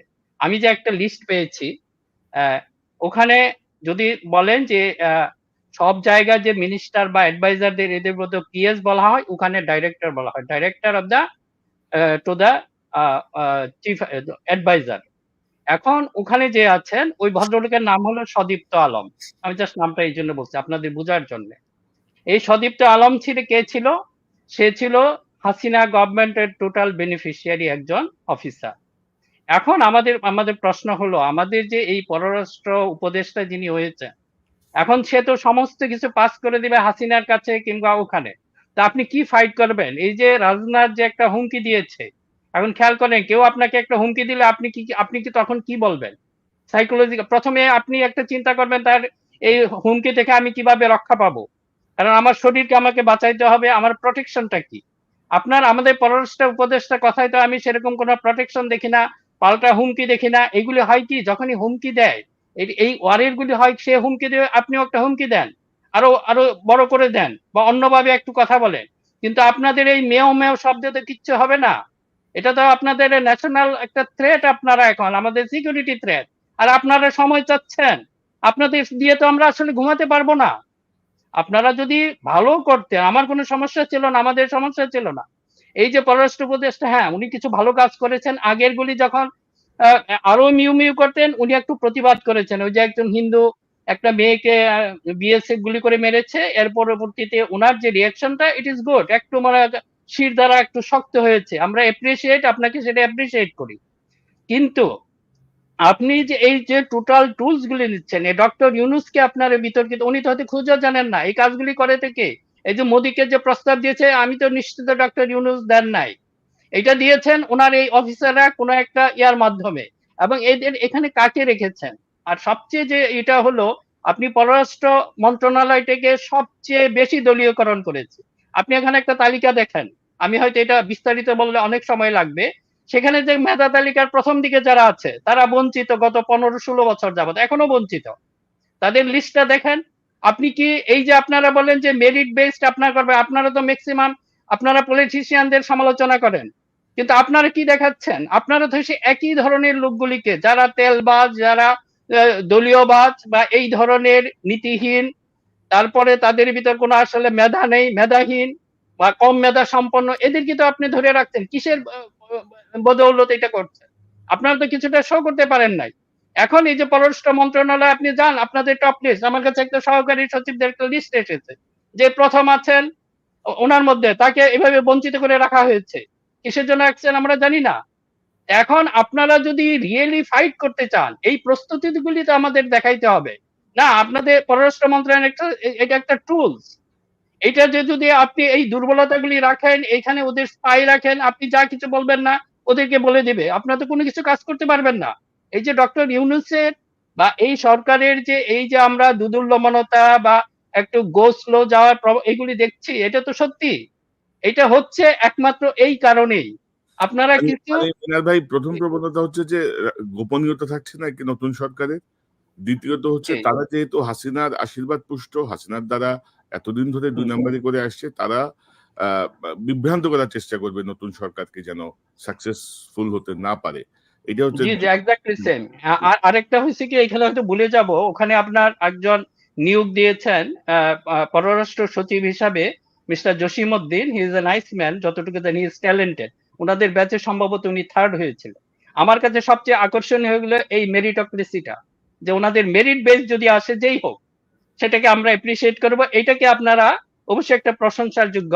কাজে মিস্টার জসিমউদ্দিন, ওনার কাছে আমার বিশেষ আবেদন থাকবে, আপনি এটা ওইভাবে সাজান। আপনি যদি মনে করেন হ্যাঁ, আপনারা যদি সেই হাসিনাকে ফিরিয়ে আনতে চান, সে মঈন আহমদের 111 ফিরিয়ে আনতে চান, আপনারা একভাবে কাজ করতে পারে, ইট উইল ওয়ার্ক। কিন্তু আমাদের টপে বসে আছে ডক্টর মোহাম্মদ ইউনূস, তার একটা নিজস্ব একটা বক্তব্য আছে, he holds the spirit of the revolution. আমার কাছে এখনো মনে হয় উনি যেহেতু রাখে, কাজে আপনাকে তো সেই সাপোর্টটা তাদেরকে দিতে হবে। কাজে তৌহিদ হোসেন, যে আপনি পররাষ্ট্র উপদেষ্টা আছেন, আমাদের কোনো আপত্তি নাই। আপনারা যদি ভালো কাজ করেন আমরা প্রশংসা করব। এই যে জেনারেল জাহাঙ্গীরকে আমরা সমালোচনা করেছি, এখন ওনার একটা বক্তব্যে উনি আমাদের মন জয় করে নিয়েছেন। উনি আপনাদের যে আমাদের যে বিডিআর, আমি বিডিআর বলবো, প্লিজ আপনারা বিডিআর বলা শুরু করেন, আমাদের এগুলি বলতে হবে না, এই দালালদের দেওয়ার নাম এটাকে বর্জন করেন। আমাদের বিডিআর কে উনি যে সতর্ক করেছেন বা যে পরামর্শ দিয়েছেন, একটা পরামর্শে জেনারেল জাহাঙ্গীর আমাদের মন জয় করে ফেলেছেন। কাজে আপনারা বুঝতে চেষ্টা করেন, আপনারা যদি ভালো কাজ করেন অবশ্যই প্রশংসা করব। জি শিক্ষা সচিব হিসাবে যাকে নিয়োগ দিয়েছেন সেটাও একটা খুব সুন্দর হয়েছে। কাজে আপনারা এখন কাজ করেন। আমরা শুধু কি বলে সমালোচনার জন্য সমালোচনা করব না, আমরা যেটা করব আপনাদের কারেকশনের জন্য। আপনারা যদি কারেক্টেড হন তাহলে অবশ্যই, আমি তো বললাম আপনাদের কাজে আমরা সহযোগিতা করব, অকাজে তো করবো না, কুকাজে তো পুরো বিরোধিতা করবে, সেটা ডক্টর ইউনূস বা যেই হোক, আমরা দাঁড়িয়ে যাব ইনশাল্লাহ।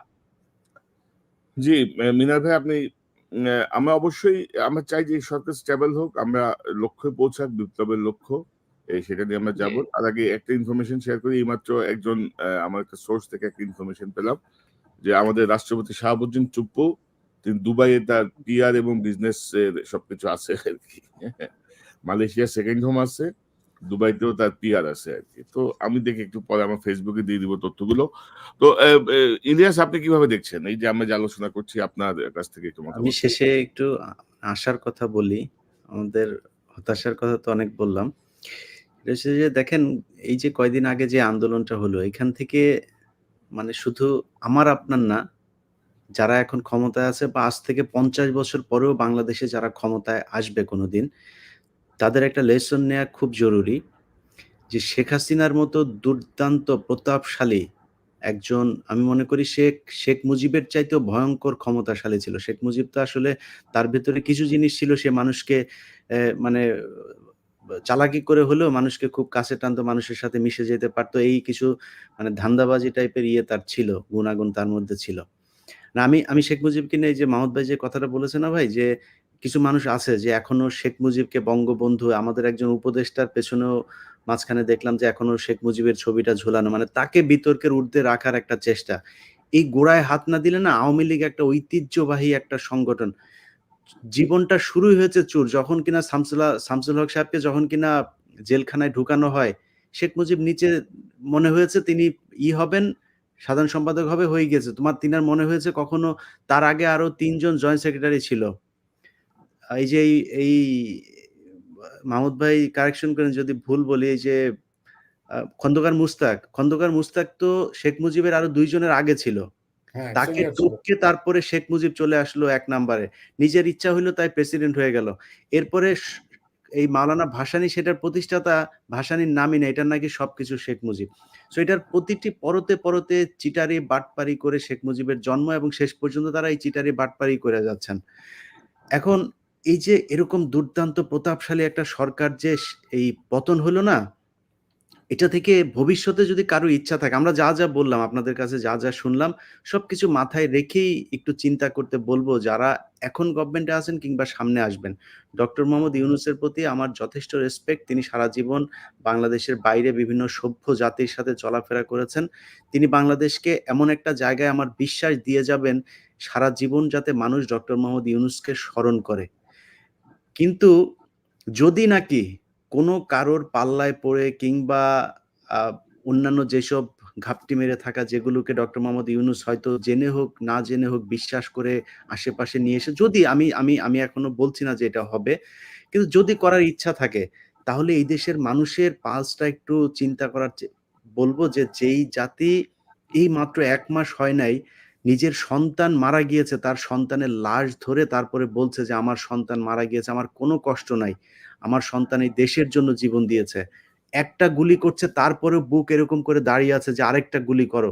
মৃত্যুর আগ পর্যন্ত সে দাঁড়িয়ে দাঁড়িয়ে পুলিশের গুলি নিচ্ছে তার বুকের মধ্যে। এই জাতির সামনে আসলে কোনো ধরনের শয়তানি করার আগে না অনেকবার চিন্তা করতে হবে।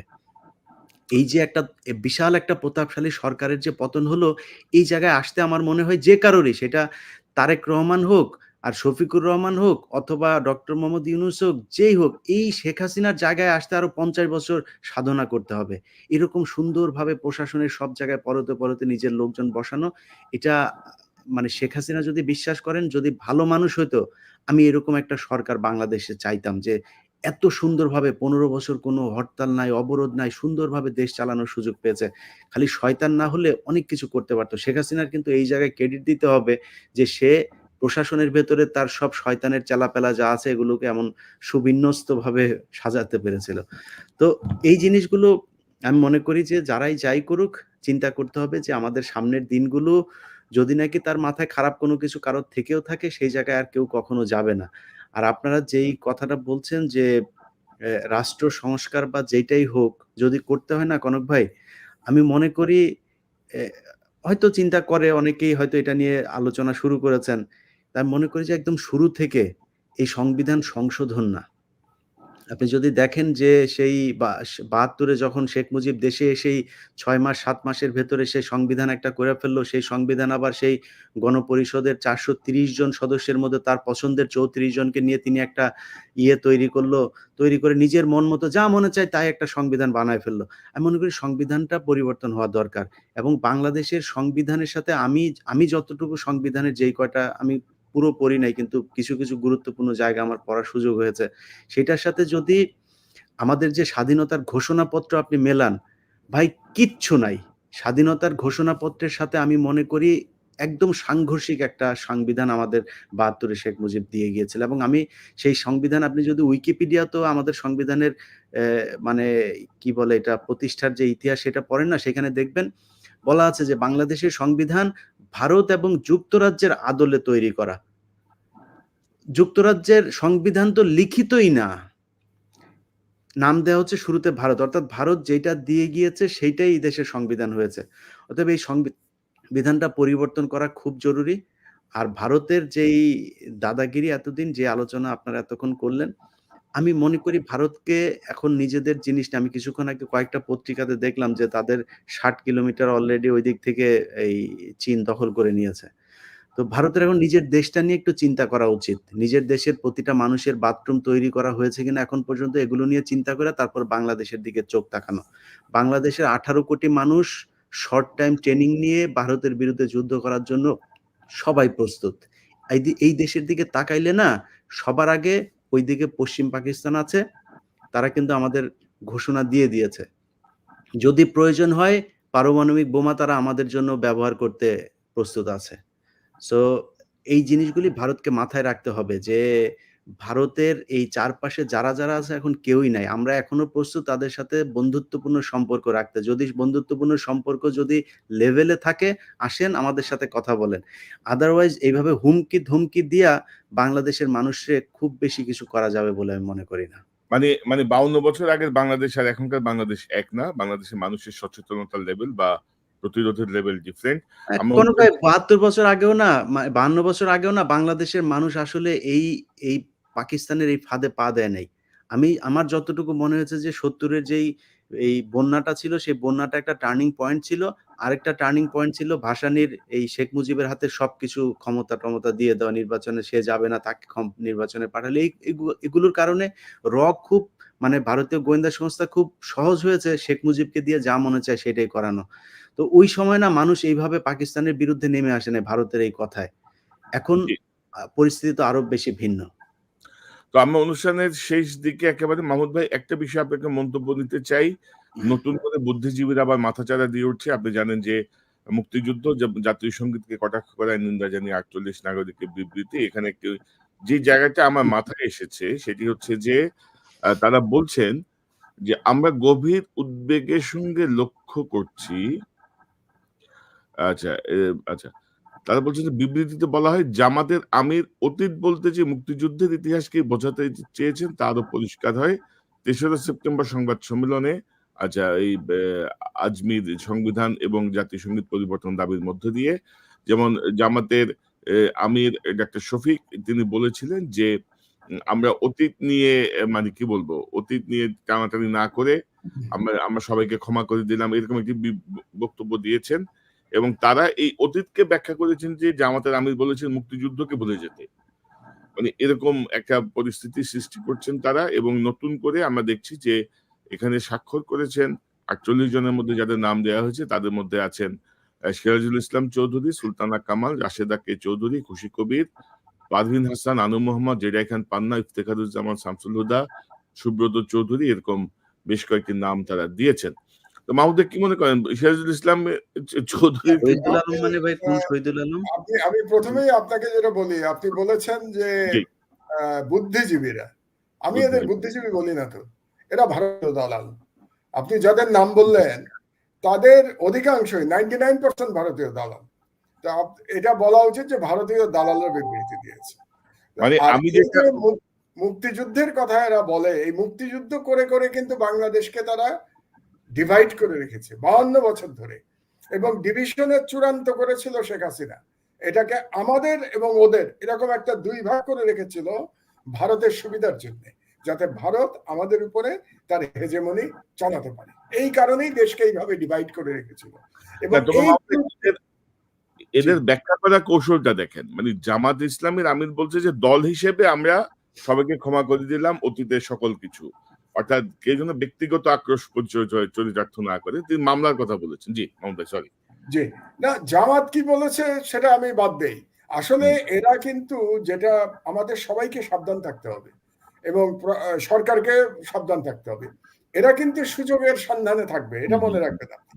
এই যে ভারতীয় গ্রুপ যেটা সুলতানা কামাল, তার নাম তো সুলতানা কামাল চক্রবর্তী, তো সুলতানা কামাল চক্রবর্তী উনি চক্রবর্তী লাগান না কেন ওনার নামের পিছনে? সবসময় সুলতানা কামাল ব্যবহার করেন। এরা একেবারে চিহ্নিত ভারতীয় দালাল এই এই এই গ্রুপটা, এবং যাদের নাম বললেন সবাই চিহ্নিত ভারতীয় দালাল। একজন দুইজন হয়তো শেখ ইসলাম চৌধুরী সাহেবের মতো, যিনি ঢাকা ইউনিভার্সিটির প্রফেসর, বয়োজ্যেষ্ঠ মানুষ, তিনি কেন এসব জায়গায় যোগদান করেন সেটা তিনিই ভালো জানেন, কিন্তু বাকি যারা আছে তারা প্রত্যেকেই ভারতীয় দালাল। সুতরাং এই দালাল গোষ্ঠী এই ইস্যুটাকে ব্যবহার করতে চাচ্ছে আর একটা ডিভিশন তৈরি করার জন্য এবং আর একটা আনরেস্ট তৈরি করার জন্য বাংলাদেশে। এবং কি বলে 5 তারিখের পর থেকে তো অনেকগুলো তারা চেষ্টা করেছে, 15ই আগস্টের চেষ্টা করেছে, তারপরে আবার মাইনরিটি কার্ড খেলার চেষ্টা করেছে, চেষ্টার তো তাদের কোনো, তারপরে মাঝখানে আবার আনসার বিদ্রোহের চেষ্টা করলো। এগুলো হচ্ছে, এদেরকে চিহ্নিত করা উচিত। এবং আমাদের পক্ষ থেকে যেটা ইলিয়াস বলছিল যে সাংবাদিকদের চিহ্নিত করার কথা এবং তারা কি করে ঘুরে বেড়ায়, আমাদেরও দাবি করা উচিত এই ভারতীয় চিহ্নিত দালালরা কিভাবে ঘুরে বেড়ায় এখনো বাংলাদেশে, এবং তাদেরকে কেন তাদের বিরুদ্ধে অ্যাকশন নেওয়া হচ্ছে না, এই দাবি আমাদের তুলতে হবে। আর আর তারা যে ইস্যুটা নিয়ে কথা বলার চেষ্টা করছে জাতীয় সঙ্গীত নিয়ে, সেটা নিয়ে এক একজনের এক এক রকম অভিমত থাকতেই পারে। তো সেই অভিমত থাকলেই যে এটা বাংলাদেশের মুক্তিযুদ্ধের চেতনার বিরোধী, এই চেতনা শব্দটাই তো বাংলাদেশে ঘৃণিত শব্দ হয়ে গেছে। আমি আমার বক্তব্যে এখন চেতনা কখনো ব্যবহার করি না। চেতনা একটা বাংলাদেশে একটা ঘৃণিত শব্দ। এই চেতনার নাম নিয়ে বাংলাদেশের অত্যাচার করা হয়েছে। আর আমার বক্তব্যে আমি শুধু একটাই বলতে চাই যে এই সমস্ত দালালদেরও সাবধান করে দিচ্ছি, আর ভারতকেও বলতে চাচ্ছি, রাজনাথ সিংকে। ওই যে একটু আগে ইলিয়াস বললো না নিজের দেশের দিকে তাকাতে, মণিপুরের দিকে তাকাতে বলবো আমি রাজনাথ সিংকে। তাদের সেনাবাহিনী মণিপুরে ব্যবহার করুক। মণিপুরে এখন ড্রোন দিয়ে আক্রমণ হচ্ছে, মণিপুরে রকেট দিয়ে আক্রমণ হচ্ছে মণিপুরে, এবং মণিপুরে বোধহয় প্রায় 300 মানুষ মারা গেছে, এবং সাবেক চিফ মিনিস্টারের বাড়িতে রকেট অ্যাটাক হয়েছে। মণিপুর নিয়ে চিন্তা করা উচিত, 7 সিস্টার নিয়ে চিন্তা করা উচিত। ওইদিকে চীন কিন্তু 7 সিস্টারের কাছ দিয়ে 60 কিলোমিটারের কথা একটু আগে ইলিয়াস বলল, ওই পুরো অরুণাচল প্রদেশ পুরোটাই চীন নিয়ে যাচ্ছে। কাজে ওগুলো এখন চিন্তা করা উচিত। বাংলাদেশ নিয়ে মাথা ঘামানোর রাজনাথ সিং এর কোনো দরকার নাই। আর সত্যি যদি বাংলাদেশের বিরুদ্ধে সে কোনো সামরিক অভিযান চালানোর স্বপ্ন দেখে, তাহলে ভারত বরং টুকরা হওয়াটা আর একটু কুইক হয়ে যাবে। কারণ আমাদের চিকেন নেক আছে না, ওই চিকেন নেক কেটে দিলেই কিন্তু ভারতের মানে সেন্ট্রাল গভর্নমেন্টের সাথে 7 সিস্টার্স আলাদা হয়ে যাবে। এবং আমার মনে হয় আমাদের সেনাবাহিনী সম্পর্কে আমি একটা কথা বলতে চাই শুধু, যে আমাদের সেনাবাহিনীর যারা ইয়াঙ্গার জেনারেশন, তাদের সম্পর্কে আমার একটা ভুল ধারণা ছিল যে হয়তো 16 বছরে তারা ব্রেন ওয়াশ হয়ে গেছে। আমার এরকম একটা ধারণা ছিল, আমি কয়েকবার বলেছি। কিন্তু এইবার বিপ্লবের সময় আমরা দেখলাম যে আমাদের ইয়াং জেনারেশন যারা সেনাবাহিনীর, যারা মেজর কিংবা ক্যাপ্টেন কিংবা কর্নেল, তারা কিন্তু রাষ্ট্রের পক্ষে অবস্থান নিয়েছে। হাসিনার দালালি করেছে কিন্তু কয়েকজন চিহ্নিত জেনারেল, এই ইয়াং অফিসাররা কিন্তু এটা করে নাই। কাজেই এই ইয়াং অফিসাররা আমার মনে হয় এই ইয়াং অফিসারের সাথে যদি আমাদের জনগণ, আবু সাইদের মতো জনগণ যোগদান করে, তাহলে ভারতের পক্ষে সম্ভব হবে না বাংলাদেশকে পরাভূত করে, বরং ভারতই বিচ্ছিন্ন হয়ে যাওয়ার আশঙ্কা থাকবে।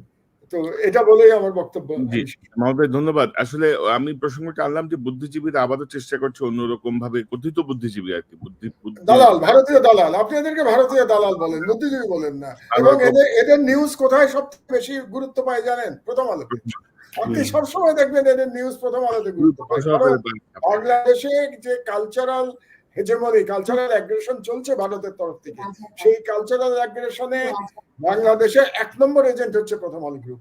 এটা জনগণকে আমি বারে বারে মনে করিয়ে দিচ্ছি। জি মহোদয়, আপনাকে ধন্যবাদ। মিনার ভাই, আপনার কাছ থেকে একটু শুনি আপনার শেষ মন্তব্য। হ্যাঁ কনক ভাই, যে জিনিসটা হলো আল্লাহ তাআলার অশেষ শুকরিয়া যে আমাদেরকে আওয়ামী লীগ নামক রোগ থেকে পরিত্রাণ দিয়েছেন, কিন্তু এর কিছু জীবাণু এখনো কিন্তু আমাদের শরীরে রয়ে গেছে, বা ক্যান্সার সেল বলে। এটা 3টা জায়গায়, আমরা যদি এই জীবাণুগুলি 3টা জায়গায়, একটা হলো এই সাংস্কৃতিক বলয়ে, এটা হলো একটা জীবাণু, এরা মানে যে কোনো সময় আবার উঠে আসবে।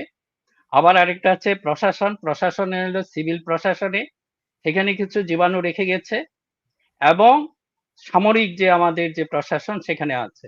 আমি তো সিভিল প্রশাসনের শুধুমাত্র আপনার পররাষ্ট্র মন্ত্রণালয় সম্পর্কে একটু বলেছি, আপনারা এই ব্যাপারে একটু সতর্ক থাকেন। আর সামরিক যেটা ছিল, আমি যে একটা খবর পেয়েছি, যেটা ডিজিএফআই মানে মেজর জেনারেল আপনার Faiz is a nice man, ভালো, সবাই মানে হয়তো ওনার প্রতি একটা আছে, বিশ্বাস বা আস্থা আছে, কিন্তু উনি তার যে পিএস হিসাবে নিয়োগ দিয়েছেন একজন কর্নেলকে, এটা আগের সরকারের পিএস হিসাবে ছিলেন, এবং আরো 2টা নিয়োগ উনি দিয়েছেন, যেটা নিয়ে সবার ভিতরে একটা অসন্তোষ দেখা দিয়েছে। এখন আপনার এইগুলি তো হলো জীবাণু, এই আওয়ামী লীগের জীবাণু, এগুলি আপনাদেরকে খাবে, আপনাদেরকে ধ্বংস করবে, সারা দেশকে ধ্বংস করবে। এবং এই যে সাংস্কৃতিক বলের যেগুলি নিয়ে আমরা আগে অনেক আলোচনা করেছি, এই ব্যাপারে আমাদেরকে সতর্ক থাকতে হবে। আমাদের মুরব্বী শ্রদ্ধেয় মাহমুদ ভাই অলরেডি বলেছেন, এদেরকে সরাসরি আসলে এই শব্দগুলোই বলে। এদের একটা ট্যাকটিস হলো সিরাজুল আলম চৌধুরীর মধ্যে একটাকে নিয়ে আসবে, বাকিগুলি তো সব চিহ্নিত দালাল। উনার জন্য আমরা একটু দ্বিধান্বিত হই যে উনাকে বলবো কিনা, উনি একজন শ্রদ্ধেয় মানুষ, কিন্তু আপনার শ্রদ্ধা তো আপনাকে রাখতে হবে। এই যে আপনি দেখেন যে চিফ অ্যাডভাইজারের কাছে যে আমাদের সাংবাদিক সম্পাদক যারা গেলেন, ওখানে 2-1 জনকে নিয়ে গেছেন যারা আমাদের সহযোদ্ধা ছিলেন, যারা অনেক সাহসী করে কিছু কথা বলতেন, খুব একটা বেশি বলতেন না, তারপরে বলতেন। দেখবেন যে সেখানে মাহফুজ আনাম বা এদের সাথে এই 2 জনকে নিয়ে গেছে, আপনি কিছু বলতে পারবেন না। কিন্তু এই ব্যাপারে তো আপনাদের সচেতন হওয়া উচিত। এই যে মাহমুদ ভাই যখন এই যে নিপীড়িত হলেন, অনেক তাকে জেল খাটানো হলো, তখন কিন্তু এই সম্পাদক পরিষদ নামে একটা পরিষদ ছিলেন, উনারা কিন্তু একটা টু শব্দ করেন না। এগুলি নিয়ে আমরা লেখালেখি করেছি, কিন্তু কেউ আমাদের কথা শুনে নাই। আপনাদের বিবেক তখন কোথায় ছিল? কাজে এইগুলি আমাদের প্রশ্ন করতে হবে। এরা স্রেফ দালাল। ডক্টর মোহাম্মদ ইউনূসকে বলছি যে আপনি যোগাযোগ করেন মানুষের সাথে, যারা মানুষের কথা বলে। আমাদেরকে যদি পছন্দ না হয়, আরো অনেকেই আছে, তাদের কাছ থেকে আপনি কথা শুনে, মাহফুজ আনাম এদের কাছ থেকে শুনলে ইউ উইল বি মিসগাইডেড। আমি জানি তাদের সাথে আপনার এক ধরনের সম্পর্ক রয়েছে, এটাকে আপনাকে কাট করতে হবে for the sake of this nation. আপনার যে সম্মান আছে সেই সম্মান রক্ষার্থে আপনি সেই প্রথম আলো গ্রুপের সাথে আপনি ইউ কানেক্ট ডিসকানেক্ট। আপনি যদি এটা না করেন, আপনি কিন্তু জনগণ থেকে ডিসকানেক্টেড হয়ে যাবেন, আপনি যেই হন না কেন। ভাই, তার চেয়েও বড় কথা হচ্ছে, গত 18 বছরে আমি ডক্টর সিরাজুল ইসলাম চৌধুরী তার কোনো বক্তব্য পাইনি জনগণের পক্ষে, দেশের পক্ষে। তো হঠাৎ করে এত দেশপ্রেম মাথাচাড়া দিয়ে ওঠারও কিছু নাই, ওনাকে এত পূজা করারও কিছু নাই। জি, আপনি শেষ করেন। জি, আমি আমার কথাটা শেষ করি, যে এই জন্য যে কথাটা বললাম যে আমাদের আসলে ভয়ের কোনো কারণ নাই। ইলিয়াস যে কথাটা বলেছেন যে পাকিস্তানের সাথে, এটাকে আমরা বলেছি যে আগে জানিয়েছি যে এটা অ্যাটমিক আমব্রেলা।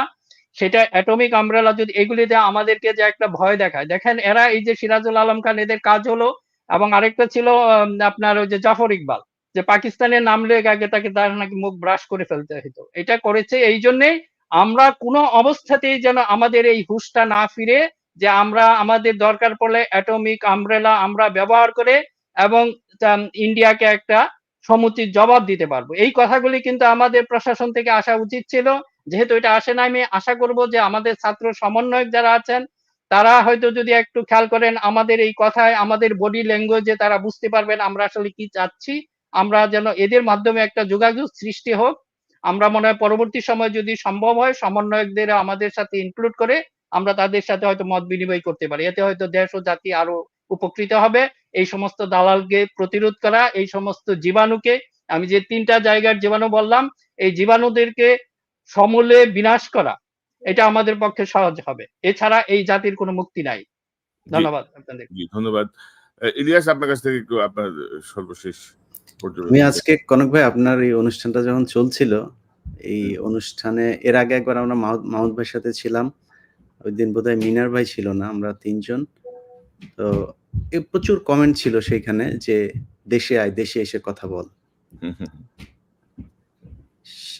অনেক সময় অনেক ভিডিওতে এই কথাটা বলতাম যে একদিন আল্লাহ যদি বাঁচায় বিমানবন্দরে যাব এবং ঘোষণা দিয়ে তারপরে বিমানবন্দরে যাব, সামনে এসে দাঁড়ায় তারপরে বলিস দেশে আয়। এখন চাইলে যাইতে পারি। তোরা সেই দেশে আসা বলার লোকগুলি এখন নিজেরাই দেশে নাই। যারা এখনো পর্যন্ত এই আম্মুজানের সাথে ফোনে মাঝে মধ্যে কথাবার্তা বলে তারপরে উস্কানোর চেষ্টা করেন না, তাদেরকে বলবো 5 তারিখে যেহেতু কিছু করতে পারেন নাই, আম্মুকে আবার ফিরিয়ে নিয়ে আসা ফেরাউনের ওই নদীতে যখন আল্লাহ যখন ডুবাই দেয় না, এরপরে আর ফেরাউনের কিছু করার ছিল না। অতএব খেলা শুরু হয়ে গিয়েছে। কালকে শুনলাম সে নাকি মোটামুটি গৃহবন্দী অবস্থাতে আছে, কারোর সাথে কোনো সংযোগ তাকে করতে দেওয়া হচ্ছে না। এটা ইন্ডিয়া টুডের ইন্ডিয়া টাইমস এটা করেছে তারা।